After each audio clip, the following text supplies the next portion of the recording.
Hey, everybody, and welcome back to the Wednesdays with Watson podcast. As always, I am coming to you from my makeshift podcast studio in Crystal River, Florida. We call it the Nature Coast because it absolutely lives up to its name. Situated on Florida's west coast, Crystal River, Florida is one of this country's best kept secrets. We are surrounded by 7 spring-fed rivers. That is 72 degrees all year long. And in the winter, like January, we just grab a sweatshirt or a hoodie and we go see the hundreds, if not thousands, of manatee that come in from the Gulf of Mexico, just a 10 to 15 minute short jaunt out by boat. When I moved here in 2010, we looked for houses the hard way, internet surfing, and literally driving around looking in windows. Even though, as a native Floridian, I think we should close the borders at this time, I have a secret for only the Wednesdays with Watson listeners. Today's podcast is sponsored by Meek Real Estate. Meek Real Estate has been serving Citrus County since 1981. Amy Meek, both a friend of mine and our mayor's wife, is today's sponsor, and she is a faithful listener. She is a rock star boy mom and a lover of Jesus. She is a lover of redemption, therefore she is a big supporter of the Wednesdays with Watson podcast. She has held many prestigious positions and has received a multiplicity of awards. But as a native of this beautiful county, she is doing everything at her business to bring families and thereby jobs into this beautiful place that not many people know about. So if you're tired of being cold in January, consider contacting Amy. She will connect you with your forever home or an investment property. You know, I say a lot of relatively smart things on this podcast, but hear me when I say this. I am a city girl, but I have loved living here, particularly over the last 18 months. I love the slower pace, and we call it the Nature Coast for a reason. Houses here will either become non-existent or property values will continue to skyrocket. So contact Amy at meekrealestate.com or call 352-364-4132. Personally, I want to thank Amy for her support of this podcast and a faithful encourager of our mission here. Okay, now, except for you guys, Amy Watson officially closes the Florida borders. And now for today's show. Sometimes as Christians, we somehow think that the statistics like 1 in 4 women and 1 in 7 men will be sexually assaulted in their lifetime doesn't apply to us. As human and flawed parents want the best for their children, it is a special kind of hard when a statistic like this literally hits smack dab in the center of a Christ-centered, 2-parent, loving home. My guest today, Troy McLaughlin, has agreed to join the Wednesdays with Watson podcast as he shares his family's struggles as the fallout from his child's trauma still very much lives with them today. He told me her story, one that included inpatient stints in facilities to current physical separation, because his child's trauma left marks and the consequences of the evil of another are far-reaching. So Troy is here today to talk to us about parenting trauma. You will find us both guarded, as his child could easily hear this podcast, and in deference to them, we will handle this story with tender, loving care. I have received many, many requests for a guest like this, and I am grateful to Troy that he has agreed to join the Wednesdays with Watson podcast. This is Parenting with PTSD. So welcome my podcasting friend, my podcasting buddy, Troy McLaughlin. Thank you so much for coming onto the podcast. You're more than welcome. Thanks for having me on. I'm so honored. I always love having other podcasters because we have good mics and all of that good stuff. And so, well, as everybody knows, my podcast is short and sweet and to the point. So we're going to just jump right in. So you heard me read a little bit of your journey, parenting a child with trauma. I wonder if you can help listeners understand a little bit more of the journey as much as you feel comfortable, because as you know, as many people know, I write those cold openings according to what you've told me. This is very sensitive. So I want you to add to anything that you would feel comfortable doing that would help us understand how to parent PTSD. Well, let me start with a quote by Fyodor Dostoevsky. He wrote a ton of books. He's the Russian Brothers Karamazov, and I think it was War and Peace or whatever. But He said to love someone means to see them as God intended them. Oftentimes we don't do that because we look at the world in our own eyes. And it's very difficult to have eyes of empathy and realizing, even in the current situation, whatever that may be, especially if it's going sideways, that this isn't the way um, that life was intended, that these people, that whoever you're viewing, that their hearts were intended. And when Jesus is on the cross, he looks out and says, forgive them, for they don't know what they're doing, right? So there's a realization that they don't really know what they're doing, even though they do know what they're doing. So I just I want to start there, because I think oftentimes we look at life in our limited views, and it's very difficult to remember. And this go back to me as a parent. I need to remember that I'm dealing with somebody who's looking through the lens of what they've gone through. So when they say hurtful things, when they do things that you just go, why did they do that? Well, they're living through their lens, and it's hard, especially as a parent. You think, well, wait a minute, we've done you would think a good job, and yet it doesn't change the circumstance. So yeah, I just had my oldest, my daughter, just went through a ringer, and you get phone calls, and we were driving home last night. My wife's like, does she remember how often that we went and rescued her? Does she? And like I said, the fallout is still there. And here's the thing, and this was and hopefully I'm not talking too long. This isn't too long of an answer for you, but I had a good friend of mine who made this observation. His name was John Lynch. He may not have made the original observation, but he said, Jesus wiped away our tears. So we are walking into heaven, in essence, or coming into heaven still in pain and trauma, right? He's wiping away the tears literally when we see him.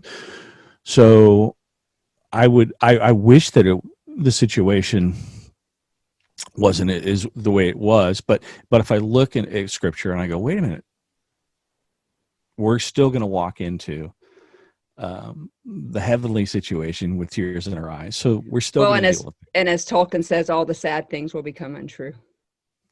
Yeah.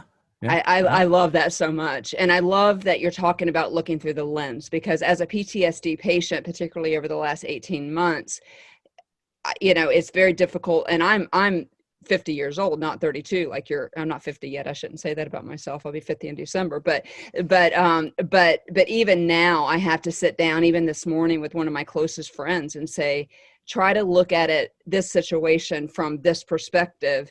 And so when you said that to me on the pre-interview, I thought that was huge as a parent. And that is what this podcast is for. If you're a parent out there and your child has experienced trauma, all of your life is going to be disrupted from, like you said, inpatient stint. So it's going to hit you financially. It's going to hit you emotionally. It's going to hurt other children in the family. And as parents, you're going to feel like failures a little bit. But I think that you're being able to frame it, which clearly sounds like a download from Jesus himself in your head, to, I want to look at this from her lens, is so huge here. But one of the things I wanted to ask you, because you're one of the first men that I've had on my podcast, and I think that this is a good topic for one of the first men that I have. But as the leader of your home, as the father, the protector, like we just talked about Jesus, like I love, there's a meme going around where we finally land in heaven and we just fall into his arms. I'm not a father, so I don't understand that. But I wondered if you could go back just for a second to a little bit of those pain points.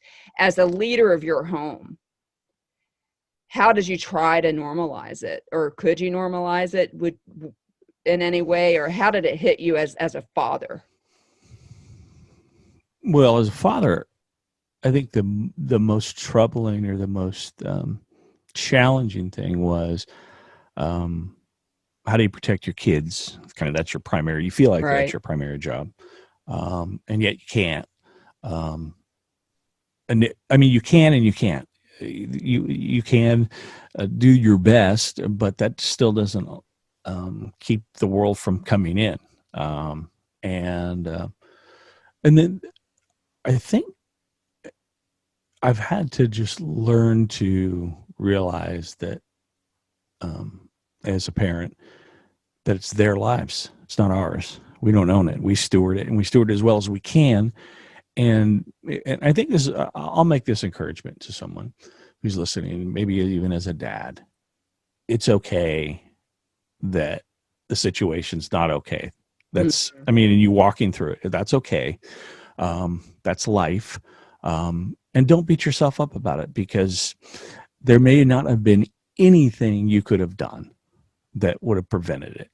So don't feel like, maybe you look at it and feel guilty about it. Well, maybe I could have done something else. That's water under the bridge. There's not, most times, because we are human beings, people make choices. There's people that make choices against us or against those we love that we have no control over. And I think this is really good. Keller said this. Tim Keller, he's an author. He says the main problem in your life is not what happened to you, not what people have done to you. Your main problem is the way you respond to that. Okay. How do we respond to the things that happen to not only us, but to others, especially those who are close to us, in a way that we realize that, okay, there's not many things that we can control in our lives. Right. There just Nothing is really. not. Yeah. Yeah. I mean, we can kind of control our attitude, kind of control our actions. I mean, we have two jobs: love people, love God. And most days I'm not really good at it. I mean, if I'm honest, right? Right. And that starts, oftentimes that starts with us. And this is one quote that I fall on a lot. This is Henry Nouwen, and I think this frames it really well. He says, over the years, I've come to realize that the greatest trap in our lives is not success, popularity, or power, but self-rejection.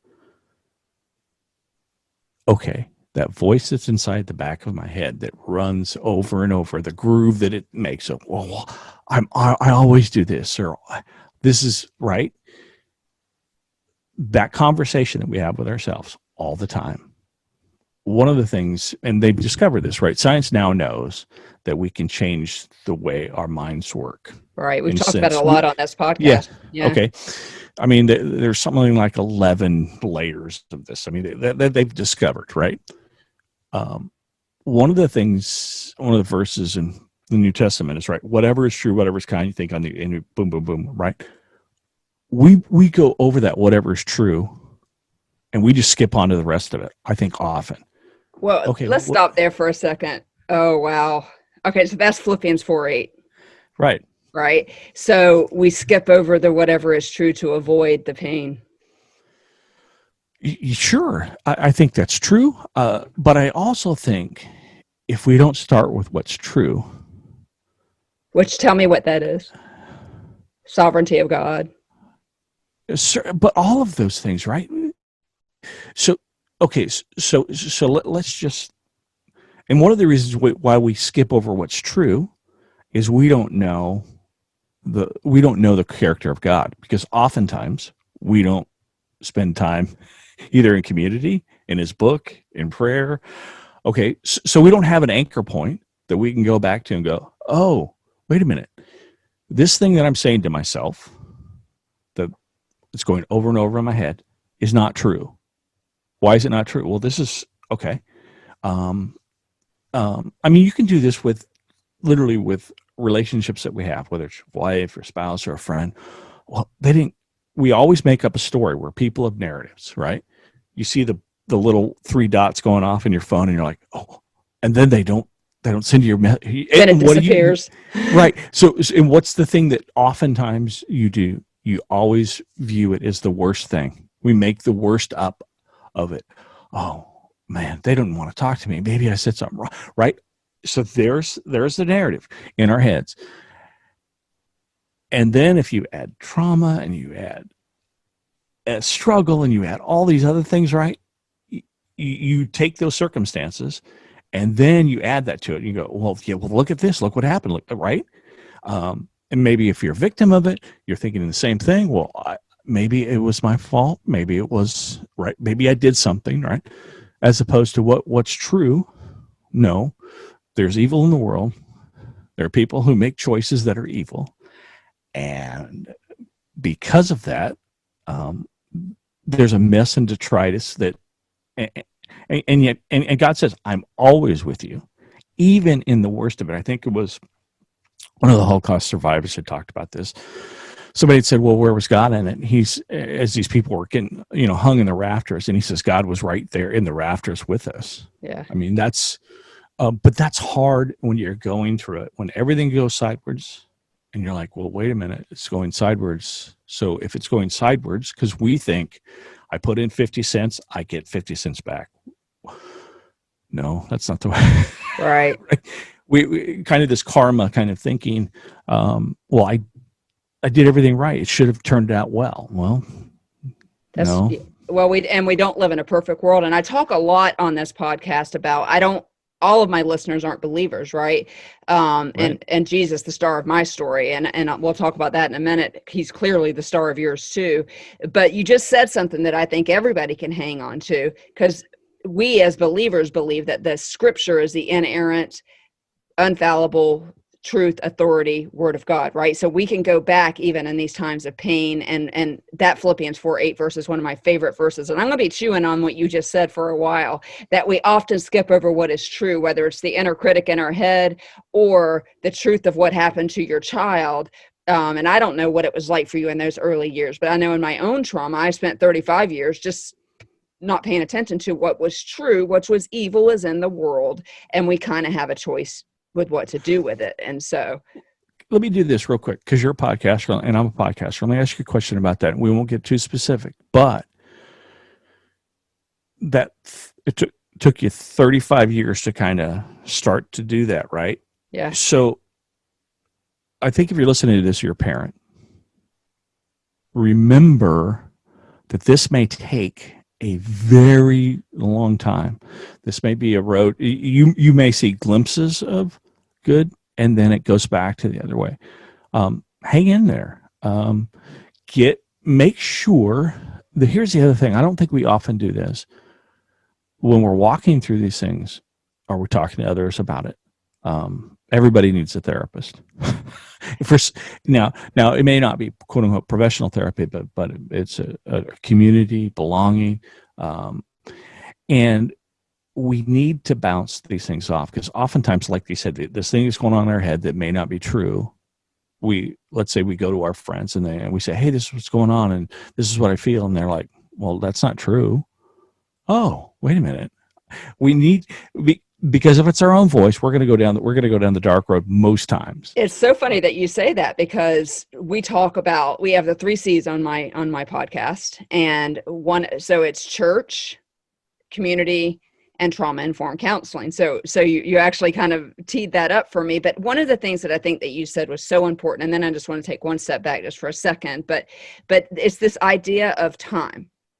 And so if you're out there and you're a parent and you're listening to this, and here's the thing too, that Troy is maybe or maybe not currently living with, but is often true with trauma, and certainly I've shared my own journey, is that traumatized people make poor decisions post-trauma, and they make a multiplicity of poor decisions unless somebody intervenes. And that oftentimes is not the parents, but it is things like community, it is things like church, it is things like trauma-informed counseling. So you're bringing up therapy is huge, because there's such a stigma to it, not only in the church, but in the world in general. There's such a stigma to it. And so I really want the listeners to hear you when you say that, because if you're a parent out there who has a child who has been traumatized, there are going to be some emotions that you're going to work through, but take some time and then understand that the fallout is the fallout. And here's the thing, and Troy, I'd love to know whether you agree with me on this.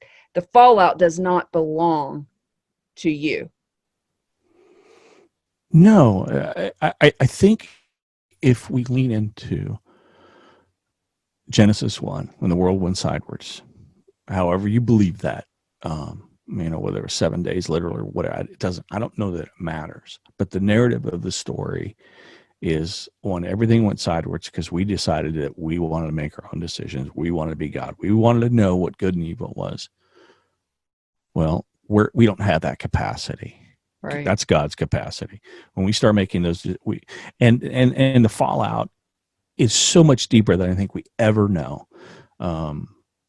Because when we hear sin, we start to think, we start to, I think, put it in order. What's the In a worst? hierarchy. Yes, Yeah. in a higher, Yeah. exactly. Yeah. Well, literally, the Didn't work Greek, I that think, way. means it's missing the mark, right? It's not. So God's intention was to walk around with us and be with us, right? And for us not to carry that burden, and that burden has put us where we're at. But I mean, thank goodness that we have a rescuer, right? That Amen. we have redemption, and we have these things that we can lean into. But this is where, as a parent, as a friend, we have to be involved with others in a community where we can come and just share our story. Yeah. One, so that somebody else can give us a different perspective, because our perspective is off. Like you said, if you've gone through anything traumatic, you're looking through a lens of your trauma, not the true lens. And here's the other thing. I don't know that God's made us in such a way, or the brain in such a way, that it can do things for self-preservation. You were able to get through, like you or my daughter or someone else who's walked through some really tough things. Your brain can do certain things to protect you. But what happens is, especially if you're younger and things happen later on in life, those things, that self-protection is not the same as self-care, right? Right. And then our view, and if we're always in the self-protection mode, right, that's not good for our relation. Typically, with our relationships, because our brain responds differently. We're in this fight or flight all the time. And one of the things, and I was listening to, I can't remember who it was, a doctor talking about, and they found that you can't be in fight or flight, which is that fear-based, I need to survive, and be in empathy and love at the same time. Right. Or you can't be in fight or flight and rest and digest, which is just basic human needs. Right. And or you can't be fight or flight or in a creative spot. Right. So one of those things, like we talked about, whatever is true, oftentimes if you're walking through something that's not true, and you can just pause long enough to say, wait a minute, is this true? Is what I'm thinking true? Maybe you need to reference a script, Bible, a book, a friend, a community, and just ask that question. Pause long enough to say, wait a minute, is this true? Even though the circumstances look like this is, well, they did this, so they don't like me. Right. Maybe not. Maybe not. It just, I think sometimes maybe. And when you say they did this because they didn't like me, you're talking about the traumatized child. Yes. Oh, hey, like I said, and here's the thing. It's like I said, it's very difficult. You know, they walk through, you know what you've done as a parent, you're the rescuer, you've taken care of them. It's like, why don't you remember what we've done for you? Why? Yeah. Well, if you've got this thing it's a blinder, it's hard to see. And if I can remember that Jesus literally was dying, getting crucified on a cross, and he was literally looking out, and these people, the Romans were the pros at putting people to death. They'd done a lot of this. What was it? 4 BC, I think there was like 2,000 crucifixions. This wasn't something right? And yet Jesus says, forgive them. They don't know what they're doing. Yeah. So let me ask you quickly. So if somebody's listening to this right now, and so this was 16-ish years ago for you and your family, and if somebody's listening to this right now and their child has just been traumatized, what do you wish you would have known? Because you have done, like, my notes, like I'm closing my notes right now, because interviewing podcasters is the easiest thing in the world to do. And you brought your game today. But I do have people listening to this podcast right now that maybe their child has recently been traumatized. What do you wish you would have known in those early days? Well, part of it was we didn't know what was going on, right? Mm, We didn't find out some of this stuff until later. But if I would have known, man, the problem is I'm 55 now, so I've got right. a And you few didn't more know. years underneath me. So um, if you were to find out what's going on, um, I would lean into, first of all, getting help for yourself as you're kind of as a parent, because you're having to view and figure it out yourself. The guilt, what did we do something wrong? Did we make mistakes? Um, be involved in a community. I would say therapy.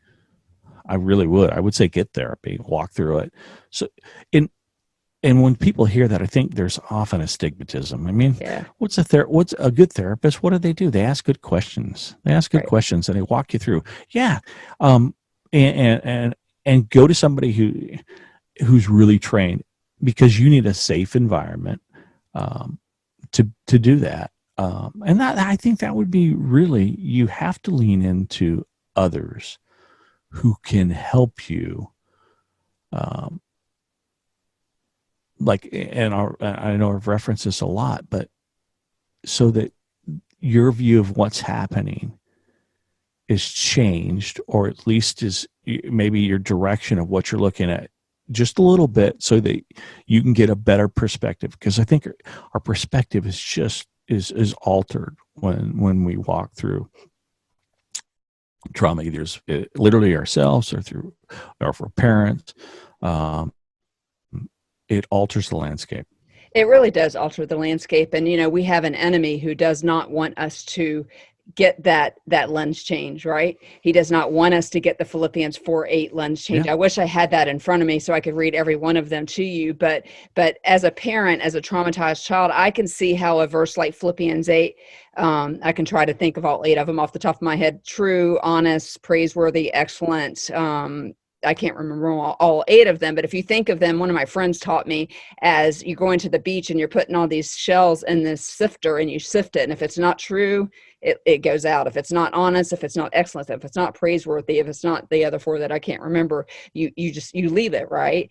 And so I know that as a trauma survivor and victim myself, I have not had a loved one close to me endure trauma, and I'm particularly as a parent. And so I can't imagine how that must have felt. But I think your message here today is so important, is that it's all about your perspective, and it's all about trying to look at it. And this is true about anybody's trauma, whether it's your child or your friend or whatever. And you, without listening to any of my podcasts or really being prepped at all, have hit on everything that I preach all the time, is that community is really important. So parents, if you're out there and your child has been traumatized, obviously do all the important stuff first, particularly if it's one of these statistics that I mentioned today, the 1 in 4, the 1 in 7 sexual assault. There are some very practical things that you have to do first, but then you have to remember that, and it's one of my favorite verses, and is Hebrews 4:15, and Troy has talked about that a lot here today, is that we do not serve a high priest who is unfamiliar with our sufferings. And so he understands. And so the only other thing, Troy, that I would love to ask you is, and really, you can encourage other parents listening to this, because I'm thinking of one in particular in my mind that's going to listen to this podcast and go, oh my gosh, I needed to hear that. So the trauma happened 16 years ago, and I'm this is a hypothetical in some ways, because I don't know the whole story on purpose, but particularly in trauma like has happened with your child, there are some things that happened that are outside of what we would really love for our children to live. Promiscuity being one of them. Again, don't know that that's your daughter's story or not, but I wondered if you could share with us briefly how you guys have handled any of that fallout, because trauma in this respect, a lot of times, unless you get help very early on, does turn into, and there's for listeners out there, in season 1 of Wednesdays with Watson, there's 3 episodes called The Memory Keeper. And that's when I brought one of my best friends on my podcast with me, and she was helping me know the things that I couldn't remember, things that I had lied about, attention-seeking behavior, all of that. We got on the podcast and we got real with it, because the reality is, unless your child parent out there gets this help and can process it properly, they're going to make bad decisions. Troy, how do you and your wife stop that from making you feel like you're bad parents? You have to look at it. You have to almost step back from it, even though when you're in the midst of it, because when those things happen, oftentimes when somebody goes through trauma or pain, hurt people. Yeah. I mean, so and you're walking through, it's like, whoa, can I remember that? And does it not take the pain away? No, you still go through it. There's still pain. But I think, and let this be an encouragement. And I referenced this earlier on. We're going to walk into heaven with tears in our eyes.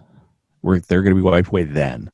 So the pain, most likely, or some part of it, may never go away.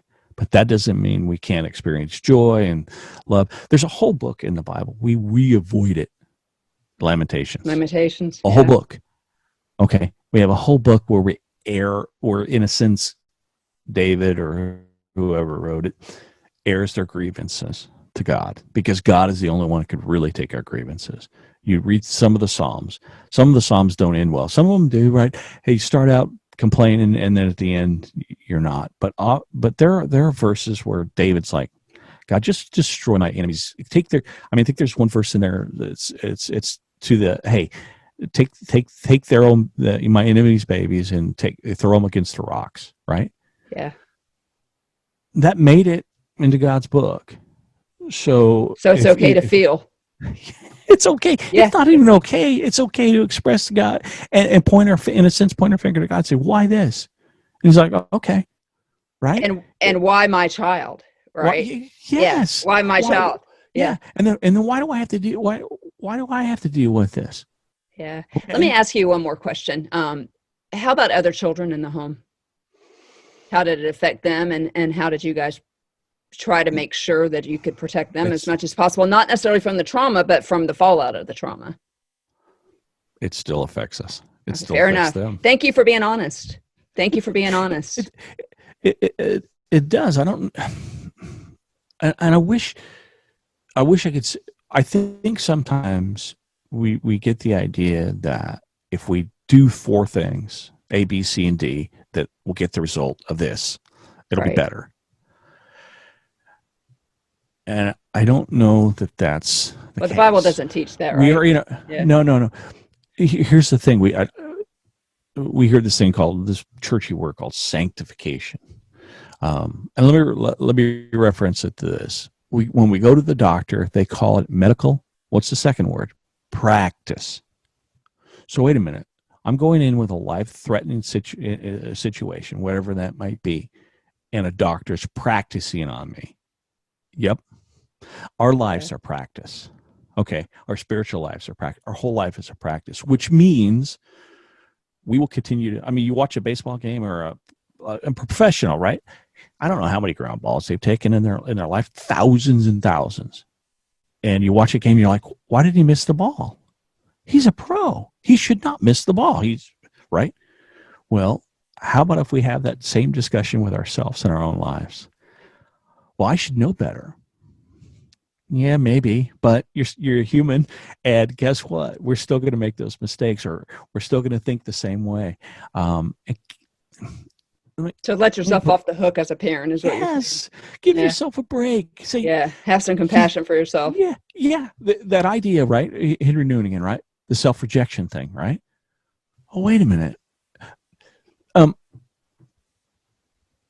Brene Brown said it this way. She says, true belonging only happens when we present our authentic and perfect selves to the world. Our sense of belonging can never be greater than our level of self-acceptance. Okay? So maybe I need to lead my life with like the 12 steps. Hi, I'm Troy. This is what I'm going through. Everybody in the room says, whew. Hi, Troy. Hi, Troy. Right? I'm not the only one. Or hi, Amy. Right? Right. And I think when we lead with that, as opposed to this shouldn't be this way, or I should know better, Transparency Yeah. and authenticity is what you're saying.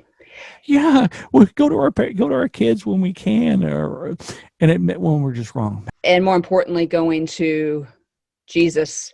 I don't need to ask you if he's the star of your story, because he is the star of your story. You are a dream to interview. And what I want to say to you is I'm so grateful for my interaction with you. I think we met on the Clubhouse platform, and now we're in the podcast world together. And what you have done for me today, I came into this and I have got a day full of interviews, but what you've done for me today by that last little bit that you said about practicing compassion on ourselves is so huge. Looking through the lens of the traumatized person and just continue to walk. And I love that verse in Revelation 21:5, which is kind of the Bible version of Tolkien's, when all the sad things will become untrue. The Bible says that he will make all things new. And so parents out there listening, you will walk into heaven with tears in your eyes. We all will.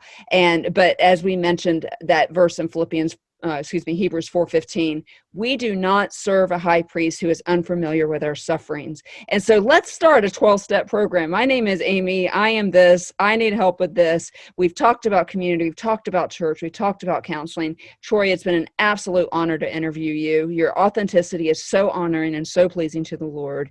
I would love for you to tell people now where they can find you, because as we mentioned, you're a podcasting buddy, and I'm going to actually be on your show.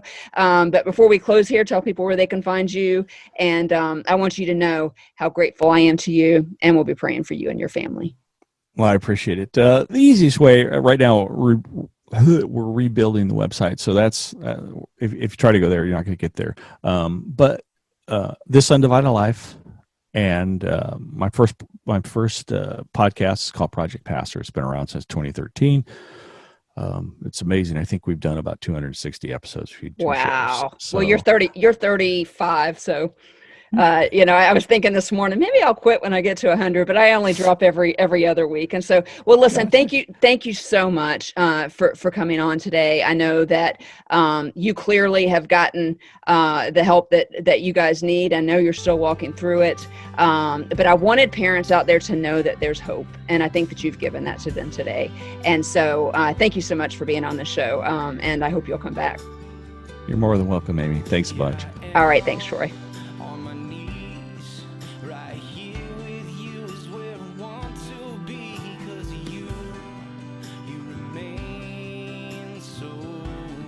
Well, guys, that was certainly a powerful story, and I'd like to thank our guest for coming on today, because I know from experience that getting behind a microphone and telling story of such pain is not always easy.